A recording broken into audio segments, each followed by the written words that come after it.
सभी नौजवान साथियों को मेरा प्यार भरा नमस्कार। संजीव साहू सर की गणित क्लास में आपका सभी का स्वागत है। आज की इस वीडियो में आपको बताऊंगा एक चर का द्विघात समीकरण, जिसको हम वर्ग समीकरण भी कहते हैं। इसके अंतर्गत प्रश्नावली 4 और प्रश्नावली 4 का प्रश्न क्रमांक 4। इस प्रश्न में पूछा गया है कि निम्नलिखित वर्ग समीकरणों को सूत्र की सहायता से हल कीजिए। अभी तक हमने वर्ग समीकरण को विभिन्न तरीकों से हल करना सीखा है और इस प्रश्नावली का जो प्रश्न क्रमांक 4 है उसमें कहा गया है कि दिए गए वर्ग समीकरणों को सूत्र की सहायता से हल कीजिए। इसके पहले की वीडियो में मैं आपको बता चुका हूं कि किसी भी दिए गए वर्ग समीकरण को हम सूत्र की सहायता से कैसे हल करते हैं। तो आइए चलते हैं सवाल नंबर 4 का जो पहला प्रश्न है उस पर। 9x वर्ग plus 7x minus 2 equal to 0, 9x वर्ग धन 7x ऋण 2 बराबर 0। और इसका मैंने एक और प्रश्न लिया है, 8वां प्रश्न, वर्गमूल 3 x का वर्ग ऋण 10x ऋण 8 वर्गमूल 3 बराबर 0। चलिए पहला प्रश्न बनाते हैं। आपको ये समझना है, ये दो सवाल मैं आपको बताऊंगा तो शायद दो सवाल हल देखने के बाद में आपको समझ में आ जाएगा कि आप किसी भी वर्ग समीकरण को हम सूत्र की सहायता से कैसे हल करते हैं। तो आपको सीखना है कि वास्तव में प्रोसीजर क्या होता है, इसका जो तरीके हैं, कौन कौन से इसमें स्टेप हमको करने हैं और किस प्रकार से इसका हल हमको ज्ञात करना है, वो आपको सीखना है। आप सीखने के हिसाब से अगर इसको समझने का प्रयास करेंगे तो आसानी से आप सीख पाओगे। और इसी तरह के अगर कोई भी वर्ग समीकरण आपके सामने में रहेंगे तो आप सूत्र की सहायता से उसका हल ज्ञात कर सकते हैं। तो चलिए दिए गए समीकरण सवाल नंबर पहला ले लेते हैं। दिया गया समीकरण क्या है? 9x का वर्ग धन 7x ऋण 2 बराबर 0। इस वर्ग समीकरण की तुलना हम करते हैं वर्ग समीकरण के मानक रूप से। दिए गए वर्ग समीकरण की तुलना मानक वर्ग समीकरण क्या होता है? मानक वर्ग समीकरण ax वर्ग धन bx धन c बराबर 0 से करने पर तुलना करके हम क्या करेंगे? a, b और c का मान निकालते हैं। तो ये मानक वर्ग समीकरण है, इसकी तुलना करेंगे हम दिए गए वर्ग समीकरण का। तो इसमें हम देखते हैं a की जगह में क्या है? a बराबर है 9, b बराबर है 7 और c बराबर है ऋण 2। अगर ऋणात्मक संख्या है a का मान हमेशा धनात्मक होगा, b और c का मान ऋणात्मक हो सकता है अगर यहाँ सामने में ऋण चिन्ह है। यहाँ अगर सामने में ऋण चिन्ह होता तो b का मान ऋणात्मक हो जाता। यहाँ पर जो 2 के सामने ऋण चिन्ह है, इसका मतलब c का मान जो है वो ऋणात्मक होगा, वो ऋण 2 होगा। अब चूंकि हमको ये सवाल, ये वर्ग समीकरण जो है वो सूत्र की सहायता से हल करना है, तो सूत्र क्या होता है उसको हम देख लेते हैं। तो सूत्र होता है इसमें x बराबर ऋण b प्लस माइनस या धन ऋण वर्गमूल b का वर्ग ऋण 4ac पूरे का बटा 2a। ये सूत्र होता है। इस सूत्र में क्या करेंगे हम? a, b व c का मान रखने पर ये सूत्र है किसके लिए? वर्ग समीकरण का हल ज्ञात करने के लिए। इसमें हम a, b और c का मान रखेंगे। चलिए मान रख देते हैं। तो x बराबर हो जाएगा,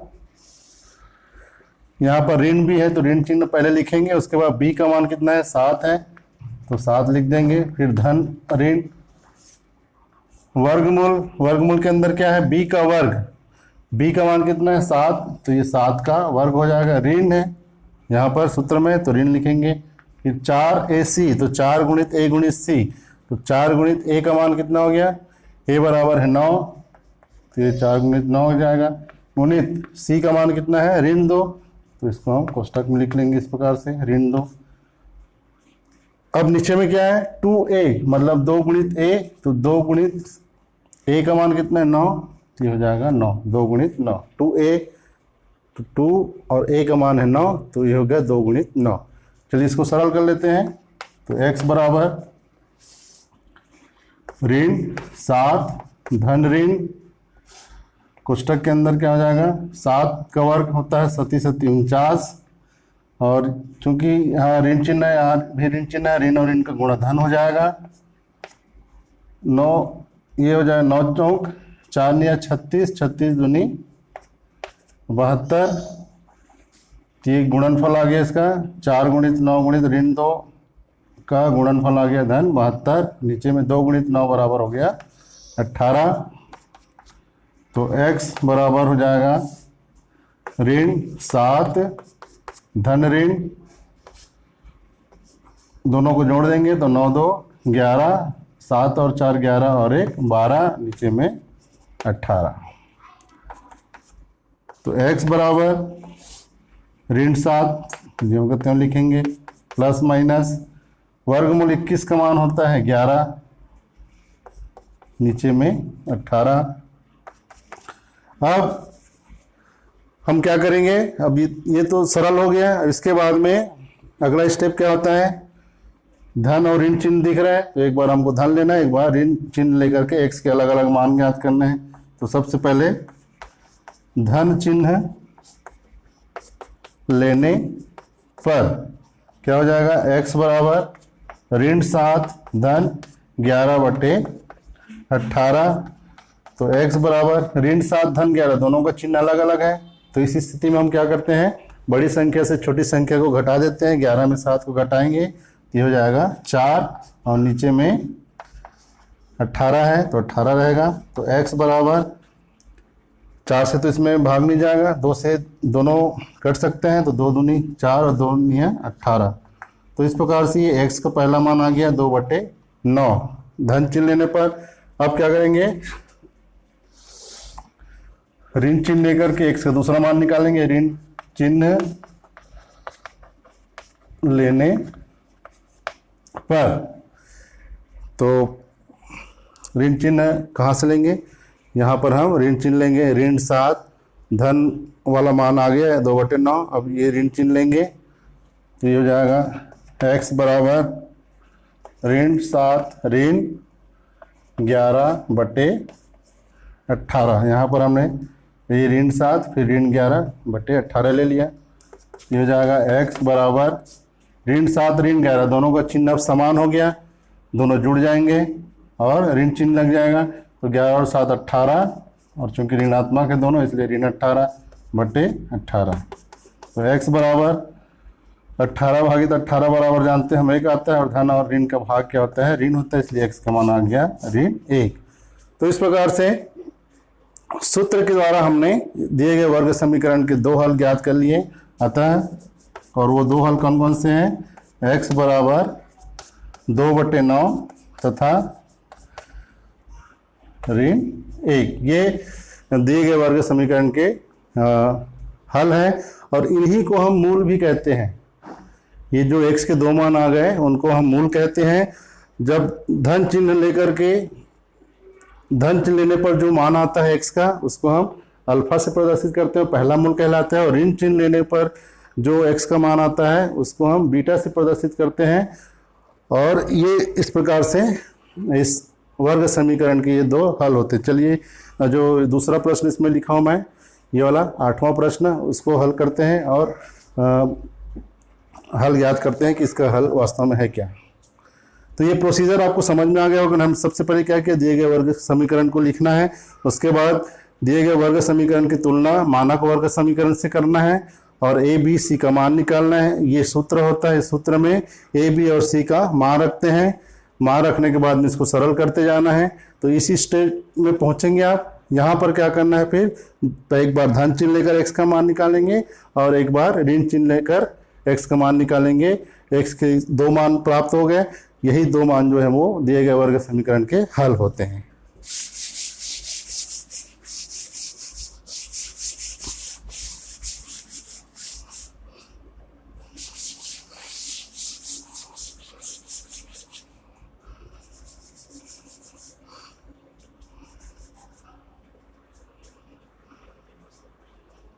चलिए 8वां प्रश्न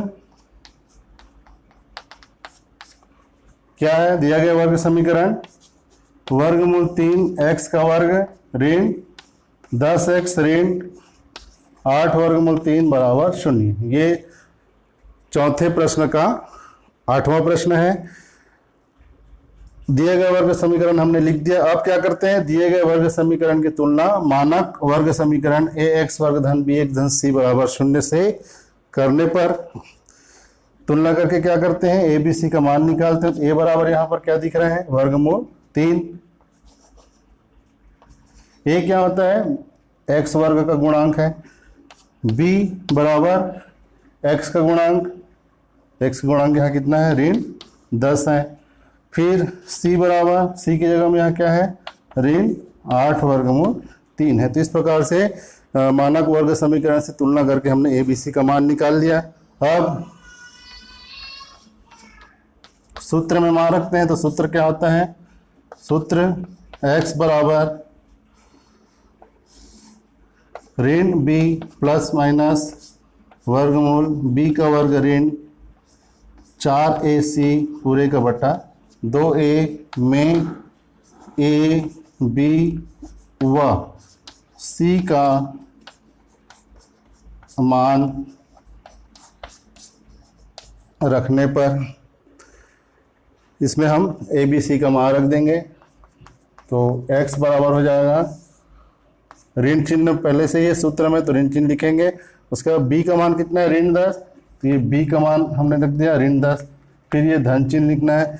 यहाँ पर कई बार हम गलती करते हैं, इसको ध्यान देना है।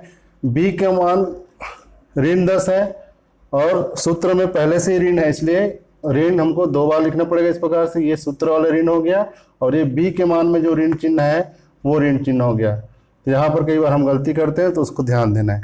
इसके बाद में वर्गमूल के अंदर, इस वर्गमूल के अंदर क्या है? b का वर्ग, मतलब b का मान यहाँ पर ऋण 10 है तो ऋण 10 का वर्ग हो जाएगा। ऋण 4ac, तो 4 तो रहेगा ही। a का मान कितना है? वर्गमूल 3, तो ये 4 गुणित वर्गमूल 3 हो जाएगा। गुणित c का मान कितना है? c बराबर ऋण 8 वर्गमूल 3।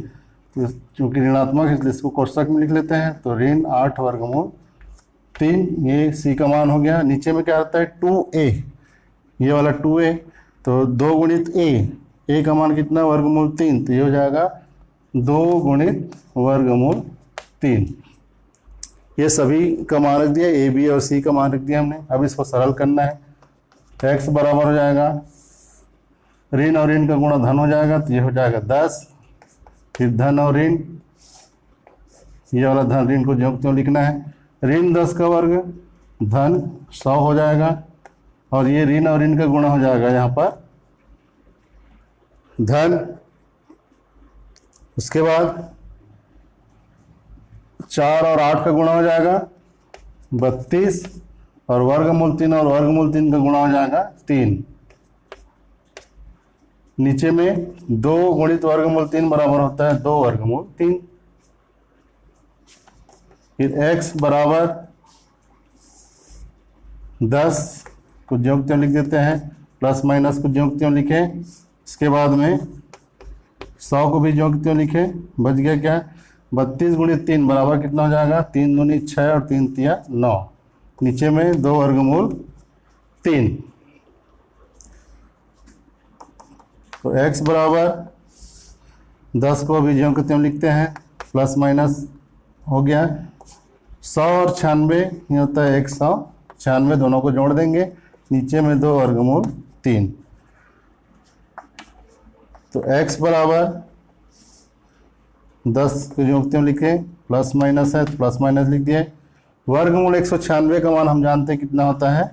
14 होता है, इसलिए यहाँ पर 14 लिख दिए। नीचे में 2 वर्गमूल 3। अब हमको क्या करना है, एक बार धन चिन्ह लेना है और एक बार ऋण चिन्ह लेना है और x के दो मान प्राप्त करना है। तो सबसे पहले हम धन चिन्ह ले लेते हैं जो कि अल्फा का मान होता है।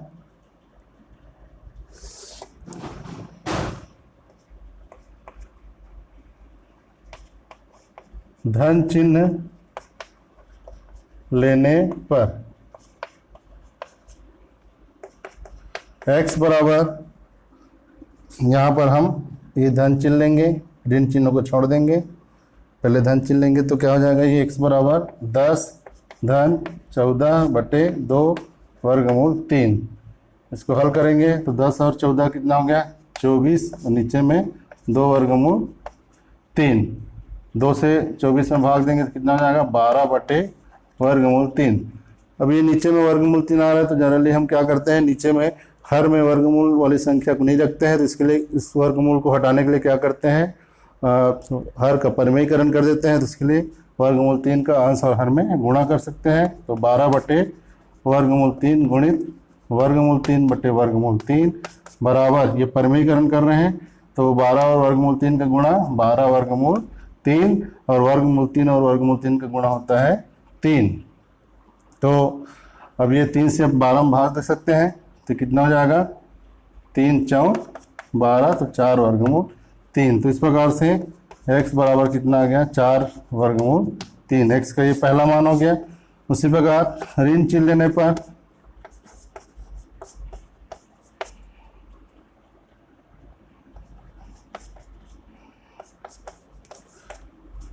यहाँ पर अब क्या करेंगे, हम ऋण चिन्ह बस लेंगे, ये सॉरी यहाँ पे धन चिन्ह को छोड़ देंगे, ऋण चिन्ह लेंगे तो 10 ऋण 14 हो जाएगा। तो x बराबर 10 ऋण 14 बटे 2 वर्गमूल 3। तो x बराबर हो जाएगा 10 धनात्मक है और 14 ऋणात्मक है, तो बड़ी संख्या में छोटी संख्या को घटाएंगे तो कितना आएगा, 14 में 10 घटाएंगे तो 4 आएगा, और बड़ी संख्या का चिन्ह ऋण है इसलिए ऋण 4 हो जाएगा। नीचे में 2 वर्गमूल 3। अब 2 से 4 में भाग देंगे तो कितना होगा 2 दूनी 4, तो ऋण 2 बटे वर्गमूल 3। तो यहाँ भी वही काम करना है क्योंकि नीचे में हर में वर्गमूल वाली संख्या आ रही है, इसलिए इसका परिमेयीकरण करके वर्गमूल को हटाना है। तो ये हो जाएगा x बराबर ऋण 2 बटे वर्गमूल 3 गुणित वर्गमूल 3 बटे वर्गमूल 3। तो x बराबर हो जाएगा नीचे में 2 वर्गमूल 3 बटे 3 और वर्गमूल 3 का गुणा कितना होता है 3। तो